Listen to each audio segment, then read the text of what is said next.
You know, in the book of Revelation, there are these single, sometimes kind of strange verses that can just stop you in your tracks. And this one, about a speaking altar, is definitely one of them. It unlocks a really profound message about justice, and in this explainer, we're going to dig in and find out exactly what it means. So here it is. The Apostle John is in the middle of describing these intense apocalyptic judgments, and then he hears a voice. But get this, it's not from an angel, it's not from a throne in heaven, it's from the altar. The altar itself speaks. I mean, just let that sink in for a second. An inanimate object is given a voice to make one of the most powerful statements in the entire book. Wild, right? So that's our central mystery. What does it mean for an altar to speak? Who is really talking here, and why is this specific statement about God's judgments so important that it has to come from this very specific place? To figure this all out, we need to put this verse under the microscope. And our investigation starts where it always should, right? With the original language. The Greek text holds the first set of crucial clues that are going to help us peel back the layers of what's happening here. Okay, first up, the word for altar, thestiarion.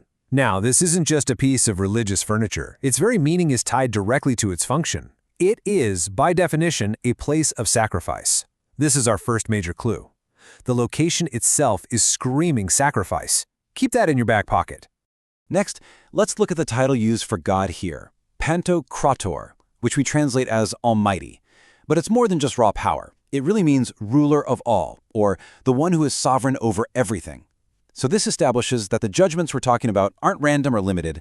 No, these are the decrees of the one who has absolute authority over the entire cosmos. And the message itself, it is crystal clear. The voice declares that God's krisis, his judgments or his verdicts, are both aletheini, meaning they're true, they're genuine, and they're dikaiai, meaning they are righteous and totally just. So the core message is this unwavering confirmation of the perfect moral character of what God is doing. Okay, so we've got our linguistic clues in hand. Now let's zoom out, because this verse, it doesn't just exist in a vacuum. It's actually an answer to a question that was asked much earlier in the book. It's one piece of a much larger conversation. This brings us right back to our main question. Why a talking altar? Why this specific confirmation of justice, right here and right now? Well, the answer lies in connecting the dots within the story of Revelation itself. And here is the connection. If you go all the way back to chapter 6, John describes the souls of martyrs. And where are they? They are crying out from under this very same altar. They are desperate for justice, asking God, how long? How long until you act? It's this raw, painful cry for things to be made right.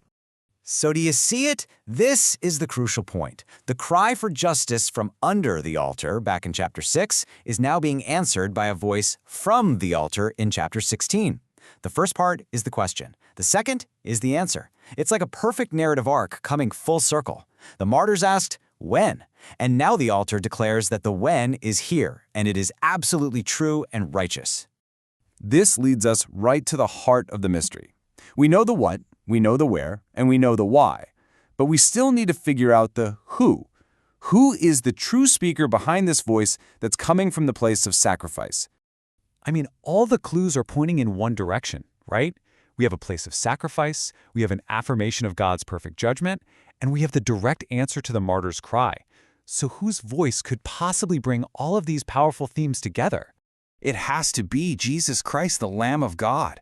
It's his voice personified through the altar, the ultimate symbol of his own sacrifice. He is the one, the only one, who connects the place of sacrifice with the carrying out of divine judgment. And man, this just reframes everything. The one who was the sacrifice, Jesus himself, is now testifying to the righteousness of the Father's plan. His yes from the altar is an agreement. It echoes his prayer back in the Garden of Gethsemane. Not my will, but yours be done. So let's pull all these threads together into one big, cohesive idea. This verse isn't just about punishment or wrath, it's offering a much deeper, much more profound vision of what divine judgment actually is. In this single moment, justice and love are put on display together.